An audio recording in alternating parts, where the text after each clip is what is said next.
హైడ్రాపై పోరాటానికి బీజేపీ సిద్ధమవుతోంది. ఇవాళ 4 జిల్లాల అధ్యక్షులు సమావేశమవుతున్నారు.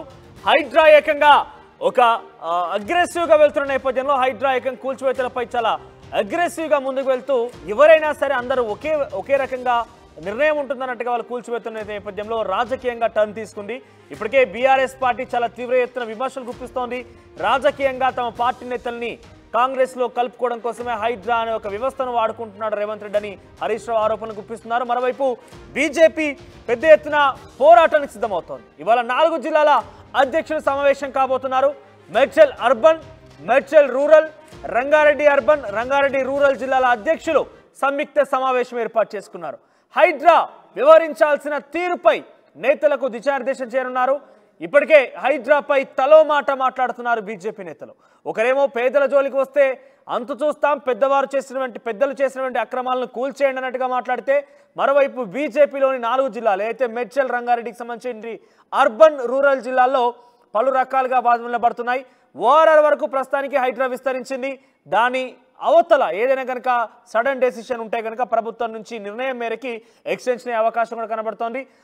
మొత్తం మీద బీజేపీ తీసుకునే నిర్ణయం మేరకి బీజేపీ ఈరోజు మీటింగ్ అనౌన్స్మెంట్తో మరొక రాజకీయంగా టర్న్ తీసుకునే అవకాశం కనబడుతోంది. ప్రతినిధి శ్రీధర్ దగ్గరికి వెళ్దాం. శ్రీధర్, అసలు ఏం జరుగుతోంది? బీజేపీలో తలో మాట మాట్లాడుతున్నారు. ఒకరేమో హైడ్రాని వ్యతిరేకిస్తున్నారు, మరొకరు హైడ్రా పనితీరుపై బేష్ అంటున్నారు. సో ఈరోజు ఏకంగా 4 జిల్లాల వారీగా అధ్యక్షులు భేటీ కావడం, ఎటువంటి రాజకీయ చర్చ కొనసాగుతుంది? అసలు ఈ భేటీ గల కారణం ఏమై ఉంటుంది?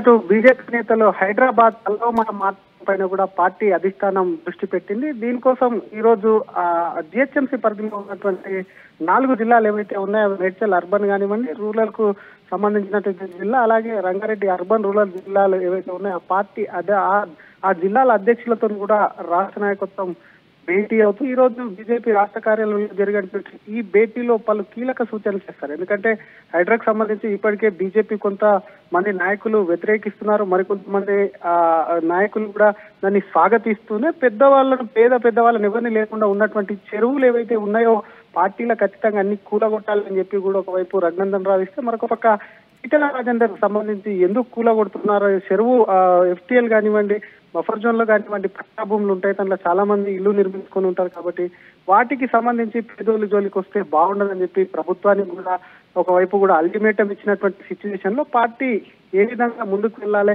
హైదరాబాద్ ఈ పోరాటం ఎట్లా ఉండాలన్న దానిపై కూడా ఒకవైపు పార్టీ ఈ జిల్లాల అధ్యక్షులు ఎవరైతే ఉన్నారో ప్రధానంగా జిహెచ్ఎంసీకి సంబంధించినటువంటి జిల్లాలు కాబట్టి వీటికి సంబంధించి వీళ్ళకు కీలక సూచనలు చేసే అవకాశం ఉంది. పార్టీ అధ్యక్షుడు కిషన్ రెడ్డి కూడా మాట్లాడుతూ ఒకటే చెప్పారు. ఎందుకంటే పేదవాళ్ళ జోలికి రావద్దు, వారికి సంబంధించి కూడా చాలా ఏళ్ళు అక్కడ నిర్మించుకున్నారు, దానికి సంబంధించి మరొక చోట ప్రత్యామ్నాయం ఏదైతే ఉందో వాటిని చూపించి కూల్చివేతలు జరగాలని చెప్పి కూడా హైదరాబాద్ పైన విమర్శలు అయితే చేస్తున్నటువంటి సిచ్యువేషన్. దానికి సంబంధించి నేతలంతా ఏకతాటిపై ఒకే విధంగా పార్టీకి సంబంధించినటువంటి ఏదైతే ఉందో దాన్ని ముందుకు తీసుకెళ్లాలో, పార్టీ లైన్ ను కూడా ముందుకు తీసుకెళ్లాలపై కూడా దిశానిర్దేశం చేసే అవకాశం ఉన్నాయి. హైడ్రా ఇప్పటికే చూస్తున్నాం, ఒకవైపు జిహెచ్ఎంసీ పరిధి రింగ్ రోడ్ కు లోపల ఉన్నటువంటి పరిధిలో హైడ్రా పనిచేస్తుంది. ఎక్కడ పెద్ద చిన్న తేడా లేకుండా కూడా బడాబాబులకు సైతం కూడా దడలు పుట్టిస్తున్నటువంటి హైడ్రా ఏదైతే ఉందో మరింత రానున్నటువంటి రోజుల్లో మరింత హైడ్రాకు ఉన్నటువంటి పరిమితులు పెంచే అవకాశం ఉన్నందున ఇక్కడ ఉన్నటువంటి జిల్లాలు ఏవైతే ఉన్నాయో అర్బన్ కు సంబంధించినటువంటి జిల్లాలు కాకుండా రూరల్ కు సంబంధించినటువంటి జిల్లాలు కూడా విస్తరించే అవకాశం ఉన్నందున ఈ జిల్లాల నేతలకు కూడా ప్రత్యేకమైన సూచనలు నిజంగానే ఒకవైపు పేరుకొస్తే దానిపై ఏ విధంగా పోరాటం చేయాలి, అక్కడ ఉన్నటువంటి ఎవరైనా పార్టీ అటు బీఆర్ఎస్ కానివ్వండి మరొక కాంగ్రెస్ ఎవరైనా హైడ్రాపై పోరాటానికి బీజేపీ సిద్ధమవుతుందా? అంటే హైడ్రా తీసుకున్న నిర్ణయాలకి బీజేపీ వ్యతిరేకంగా ఉందా? ఎటువంటి విషయాలు వాళ్ళు విమర్శిస్తున్నారు? పార్టీ లైన్ కు సంబంధించి నేతల్లో కాస్త గందరగోళం ఉన్నప్పటికీ ఈ రోజు దానిపై ఒక స్పష్టత వస్తుంది మనది. ఎందుకంటే హైడ్రాకు సంబంధించి కొంతమంది నేతలు దాన్ని స్వాగతించినటువంటి సిచ్యువేషన్ కూడా చూసాం. హైడ్రాకు సంబంధించి కేవలం చిన్నవారి పైన కూడా అంటే మధ్యతరగతి కుటుంబాల పైన కూడా హైడ్రా అనేది కూడా కొరడా గుల్పించి పెద్దవాళ్ళని వదిలేస్తే ఊరుకునేది లేదని కొంతమంది నాయకులు అంటే హైడ్రా కొంత వ్యతిరేకిస్తున్నటువంటి నాయకులు కూడా ఉన్నారు. కాబట్టి వాటికి సంబంధించి ప్రధానంగా జిల్లా అధ్యక్షులకు ఈ బాధ్యతను మాత్రం అప్పచెప్తే హైడ్రాకు సంబంధించి ఏ విధంగా ముందుకు వెళ్లాలన్న దానిపై కూడా ఒకవైపు పార్టీ అధిష్టానం ఒకవైపు నిర్ణయం తీసుకొని వారికి మాత్రం ఖచ్చితంగా గైడ్ లైన్స్ ఇస్తే మాత్రం వారు పార్టీ లైన్ లో ముందుకు వెళ్లే అవకాశం ఉంది. ఈ పోరాటానికి బీజేపీ సిద్ధమైందని చెప్పాలి. ఎందుకంటే గతంలో బీఆర్ఎస్ 10 ఏళ్లు పాలించకుండా ముందు చాలా ఏళ్ళు కాంగ్రెస్ పాలించింది రాష్ట్రాన్ని కాబట్టి ఇక్కడ కాంగ్రెస్ హయాంలో ఉన్నటువంటి చెరువులు కూడా కబ్జాకు గురైనాయి. ఇప్పుడు కాంగ్రెస్ కూలర్ కొట్టడం ఏంటి అంటే బీజేపీ నాయకులు కూడా ప్రశ్నిస్తున్నారు. అప్పట్లో కాంగ్రెస్ అధికారంలో ఉన్నప్పుడు పర్మిషన్స్ ఇచ్చింది ఆ ప్రభుత్వంలో ఉన్నటువంటి అధికారులే కదా, మరి ఇప్పుడు ఎందుకు వాటిపైన కూడా చర్యలు తీసుకుంటున్నారని ఇటువంటి అంశాలన్నింటినీ కూడా ఒకవైపు నేతలకు సూచనలు చేసే అవకాశాలు అయితే స్పష్టంగా ఉన్నాయి మనోజ్. రైట్ శ్రీధర్, సో మొత్తం మీద ఈరోజు 4 జిల్లాలు అంటే రంగారెడ్డి జిల్లా అర్బన్ రూరల్తో పాటుగా మేడ్చల్ అర్బన్ రూరల్ అంటే ఓవరాల్ వరకు విస్తరించింది హైడ్రా. అయితే హైడ్రాపై బీజేపీ విభిన్న వాదనలు నిలబడుతున్నాయి. ఒకరేమో పూర్తిగా సంపూర్ణంగా మద్దతిస్తే మరొక వైపేమో కొంతమంది వ్యతిరేకిస్తున్నారు. మరి ఈ రోజు తాజాగా ఒక సింగిల్ లైన్ అంటే అందరూ కలిసి ఒకే ఏకతాటిపై నడిచే విధంగా నిర్ణయం తీసుకోబోతున్నట్టు తెలుస్తోంది. 4 జిల్లాల అధ్యక్షులు అంటే ఓఆర్ఆర్ లోపల ఉన్నటువంటి ఈ జిల్లాలు మొత్తం కూడా హైడ్రా ఉక్కుపాదం మోపుతోంది కాబట్టి అక్కడ ఎటువంటి నిర్ణయం తీసుకోవాలన్న విషయంపై పెద్ద ఎత్తున ఈరోజు బీజేపీ జిల్లాల అధ్యక్షులు నిర్ణయం తీసుకునే అవకాశం కనబడుతోంది. ఒకసారి ఈ అంశంపై ఆర్టీవీతో రఘునందన్ రావు మాట్లాడారు. మెదక్ ప్రస్తుతం ఎంపీగా ఉన్నారు. ఆయన ఏం మాట్లాడారో చూద్దాం. మెదక్ ఎంపీ రఘునందన్ రావు ఉన్నారు. ఒక్కసారి ఈరోజు జరిగినటువంటి ఎన్ కన్వెన్షన్ విషయానికి సంబంధించి ఆయనతో మాట్లాడించే ప్రయత్నం చేద్దాం. రఘునందన్ గారు నమస్తే. నమస్తే. ఒక వకీల్ సాబ్గా చెప్పండి, ఈ రోజు ఇందాక ఎన్ కన్వెన్షన్ మీద కోర్టు ఇచ్చినటువంటి స్టే ఏదైతే ఉందో గతంలో కూలగొట్టాలని ఇచ్చింది, ఇప్పుడేమో స్టే ఇచ్చింది. ఒక వకీల్ సాబ్గా ఎందుకు అట్లా కోర్టులో 2 భాగాలంటే 2 రకాలుగా తీర్పు అనేది? సో ఒక లైన్లో చెప్పాలంటే ఇది దురదృష్టకరం. 2010 నుంచి 14 దాకా కేసు నడిచినప్పుడు సాక్షాత్తు అప్పుడున్నటువంటి సర్వోన్నత న్యాయస్థానం చెప్పింది ఏంటంటే చెరువులలో ఏమైనా ఎంక్రోచ్మెంట్ ఉంటే దాన్ని సర్వే చేసి కూలగొట్టండి అని చెప్పిండ్రు. ఒకవేళ అనుకుందాం నాగార్జున గారు చెప్పినట్టు హైకోర్టు చెప్పినట్టు అక్కడ స్టే ఉంది అనుకుందాం. ఎన్ని సంవత్సరాలు ఉంటుంది అజయ్ అన్న స్టే? 2014లో స్టే ఇచ్చి 2024 దాకా వకీలు బెంచ్ మీదకి రానియరు పిటిషను, జడ్జీలు వినరు. ఒక్కొక్క ఫంక్షన్ ₹1 ఎన్ కన్వెన్షన్ వసూలు చేసుకోవచ్చు, 4 ఎకరాల చెరువులలో మట్టి పోయొచ్చు. ఇవన్నీ జరుగుతూ ఉంటాయి. 10 ఏళ్ల తర్వాత ఒక అధికారి లేచి నిద్ర లేచి వచ్చి కూలగొడుతుంటే మళ్ళీ దీని మీద స్టే ఉంది. ఏం స్టే? ఎట్లా ఇస్తారు స్టే? నేను కూడా అడుగుతున్నా జ్యుడిషియరీని. స్టే ఇస్తే 30 రోజులు, 60 రోజులు, 90 రోజులు, ఏడాది 10 ఏళ్ల దాకా పిటిషన్ ఎందుకు రాలేదు? ఎన్ కన్వెన్షన్ మీద ఒకవేళ స్టే ఉన్నది నిజమే అయితే అయ్యా తెలంగాణ హైకోర్టు చీఫ్ జస్టిస్ గారు స్టే ఎన్నడు ఇచ్చిర్రు? ఆ తర్వాత ఆ రోజు నుంచి ఈ రోజు దాకా పిటిషన్ బెంచ్ మీదకి ఎందుకు రాలేదు? అది రాకుండా దొక్కిపెట్టిన వకీళ్ళు ఎవరు, రిజిస్ట్రార్లు ఎవరు? వాళ్ళ మీద యాక్షన్ ఇనిషియేట్ చేయాలి హైకోర్టు. మీరు పిలిస్తే నేను కూడా వచ్చి మాట్లాడతాను. నాగార్జున చెప్తున్నారు, నాకు ఎటువంటి నోటీస్ ఇవ్వకుండా కూలగొట్టడం స్టే ఉన్నదాన్ని ఇది బాధాకరము, నాకు నిజంగా ముందే చెప్పింటే నేనే వచ్చి దాన్ని కూలగొట్టి దగ్గరుండి కూలగొట్టించావని కదా అని చెప్తున్నారు హీరో నాగార్జున. ఈ శుద్ధులు మాట్లాడితే కొంచెం వెటకారంగా అనిపిస్తుంది అన్న. నాలాలో వాడు కొట్టుకుపోయిన రోజు నా ఎన్ కన్వెన్షన్లో ఒక దావతి ₹1 వచ్చినాయి, ఆ చనిపోయిన పిల్లకి ఇచ్చేస్తా అని ఇచ్చి రావాలి పైసలు. మీకు ఆ హృదయం లేదు. మీరు స్టే ఎందుకు తెచ్చుకున్నారు? సర్వే అయిందా కాలేదా ఎన్ కన్వెన్షన్ మీద? మీరు చెరువు కబ్జా చేసి కట్టిరని తహసీల్దార్ రిపోర్ట్ ఇచ్చిండా ఇవ్వలేదా? ఇచ్చినాక మళ్ళీ కొత్త దుకాణం అయింది, స్టేకి ఎందుకు పోయినావు? ఇలా సన్నాయి నొక్కులు నొక్కుతున్నావు కదా, నాకు చెప్తే నేనే కూలగొడుతుంటాను. 2014లోనే చెప్పారు కదా నువ్వు చెరువు కబ్జా చేసి కట్టినావని. ఎందుకు కూలగొట్టలే? కోర్టుకు ఎందుకు పోయినావు? స్టే ఎందుకు తెచ్చుకున్నావు? అంటే తహసీల్దార్ అంటే నీ దృష్టిలో కనబడతలేడా? అంటే కేటీఆర్ నీ దోస్తు కాబట్టి, నీ అప్పటి కోడలు నీకు బ్రాండ్ అంబాసిడర్ కాబట్టి, కేటీఆర్ గారు రక్షణ ఇచ్చిరు కాబట్టి నెలకు 10 దావతులు చేస్తావు, దావతు ₹1 సంపాదిస్తావు, ఇంకా కోర్టు స్టే ఉందా? దొంగనే దొంగ అని అరిచినట్టు సుప్రీంకోర్టు క్లియర్గా చెప్పింది. చెరువులో కుంటలో ఏది కట్టినా ఎవరు కట్టినా నోటీసులు గిటీసులు ఏం అక్కర్లేదు, ఇమీడియట్ గులగొట్టమని చెప్పింది.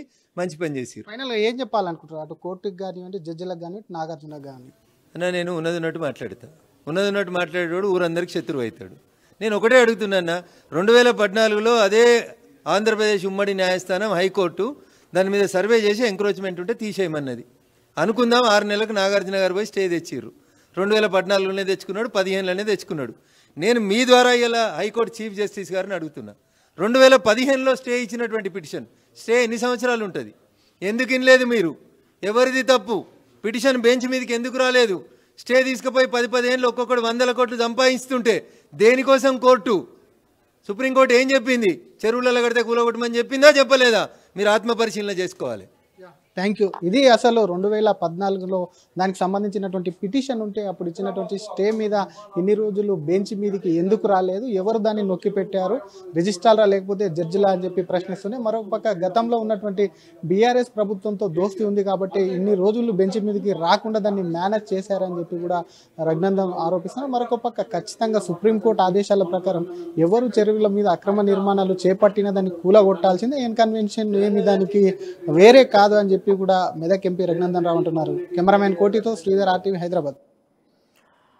హైడ్రా ఏర్పాటు సుమారుగా నెలకు పైగా కావస్తున్న హైడ్రా నిర్మాణాలు సుమారుగా 166 కూల్చేసింది. 45 ఎకరాలని సుమారుగా తిరిగి యథాస్థానాన్ని తీసుకొచ్చింది. సుమారుగా కుంటలు కావచ్చు, ఏడ చూసినా కూడా వాటిని తిరిగి ఆక్రమించుకునే ప్రయత్నం చేస్తోంది.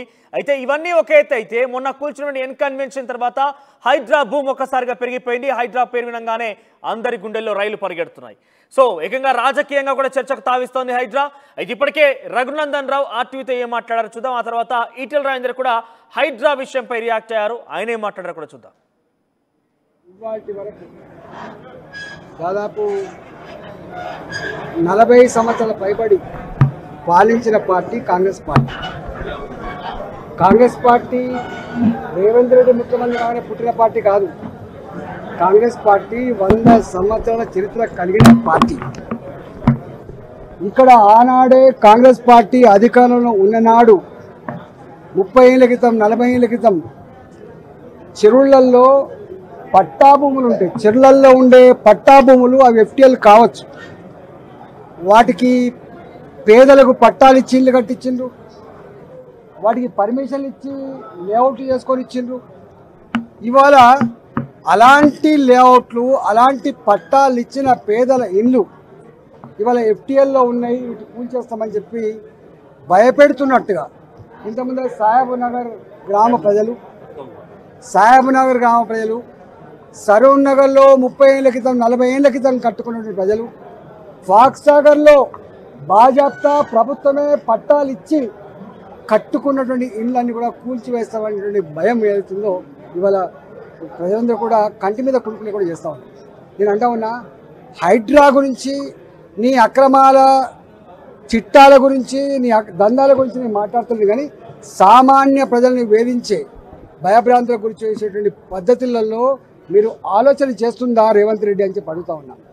ఇవాళ నువ్వేదో అనుకుంటున్నావు, ఏదో స్వచ్ఛమైన నీతివంతమైన స్టబ్బన్గా ఉండే ఆఫీసర్ అని చెప్పి ఇవాళ కలెక్టర్ ఇవాళ కలెక్టర్ కాలే, అనాదిగా కలెక్టర్ ఉన్నారు. అక్కడ ఏ కలెక్టర్లు పర్మిషన్ ఇచ్చిండ్రు, ఏ జిహెచ్ఎంసీ పర్మిషన్ ఇచ్చింది, ఏ ఉడా పర్మిషన్ ఇచ్చింది, ఏ ఆఫీసర్ దాన్ని రిజిస్ట్రేషన్ చేసిండ్రు, ఇవన్నీ ఒక్క ఏళ్ళు చూపించే ప్రయత్నం చేస్తే 4 ఏళ్ళు చూపిస్తాన విషయాన్ని మర్చిపోకు. ఆనాడు కూడా టీఆర్ఎస్ పార్టీ ప్రభుత్వం ఏర్పడిన నాడు అయ్యప్ప సొసైటీలో ఇట్లా ఇల్లు కూల్చేసే ప్రయత్నం చేయిండ్రు. 4 రోజులకి తూక ముడిచిండ్రు. ఆ తదుపరి ఏం చేసిండ్రో ఆనాటి హైదరాబాద్ ప్రజానికానికి తెలుసు. ఇవాళ మీరు కూడా ప్రజల సమస్యలు పరిష్కరించే దమ్ము లేక, వాటి మీద చర్చించేటువంటి వెసులుబాటు లేక ఇవాళ ప్రజలు డైవర్ట్ చేయడం కోసం ఇదొకటి ఎత్తుకున్నావు. దీని మీద తప్పకుండా ప్రజలు ఆలోచన చేస్తూ ఉన్నారు. నేను ఒకటే కోరుతున్నా, నీకు నిజంగా దమ్ముంటే హైదరాబాద్లో ఎన్ని చెరువులు ప్రభుత్వమే మొత్తం పూర్తి చేసి, బతుకమ్మ కుంట ఎవరు పూర్తి చేసిండ్రు? ప్రభుత్వం పూర్తి చేసింది. ఇలా కరీంనగర్లో ఒక 4 చెరువులు ఉండే, ప్రభుత్వం పూర్తి చేసింది. ప్రభుత్వం పూర్తి చేసిన చెరువులన్నీ ఇవాళ ప్రభుత్వమే ఈ ఎఫ్టీఎల్ జాగాలలో పర్మిషన్ ఇచ్చి నేను శ్వేతపత్రం విడుదల చేయాలి. దానికి ఒక పద్ధతి పెట్టాలి తప్ప రాత్రి పోయి దొంగల్లాగా మిషన్లు పెట్టి కూలగొట్టే, సామాన్యులు కూలగొట్టే పద్ధతి మంచిగా. కూలగొట్టు, నువ్వు పెద్దలే కూలగొడుతున్నావు, సంతోషం. ఇంకా పెద్దలు అనేక మంది ఉన్నారు, కూలగొట్టు, సంతోషం. కానీ సామాన్యులు మాత్రం ఇట్లాంటి ఇబ్బంది పెడితే మంచిది కాదు. ఇవాళ దీని మీద భారతీయ జనతా పార్టీ ఇప్పటికే చెప్పింది. ఇవాళ ప్రతి దానికి ఓ సిస్టమ్ ఉంటుంది, ఓ చట్టం ఉంటుంది. చట్టాన్ని పక్కకు పెట్టి, సిస్టాన్ని పక్కకు పెట్టి, తాత జాగీర్ లాగా ఇవాళ హీరో అన్నట్టుగా, ఇది పార్టీ ఇప్పుడే పుట్టినట్టుగా, ధర్మం కోసమే ఉన్నట్టుగా, అక్రమాలన్నీ కూడా ఆపుతున్నట్టుగా ఇవాళ పోజు పెట్టే పద్ధతి మాత్రం మంచిగా లేదని చెప్పి నేను దీన్ని తీవ్రంగా హెచ్చరిస్తాను.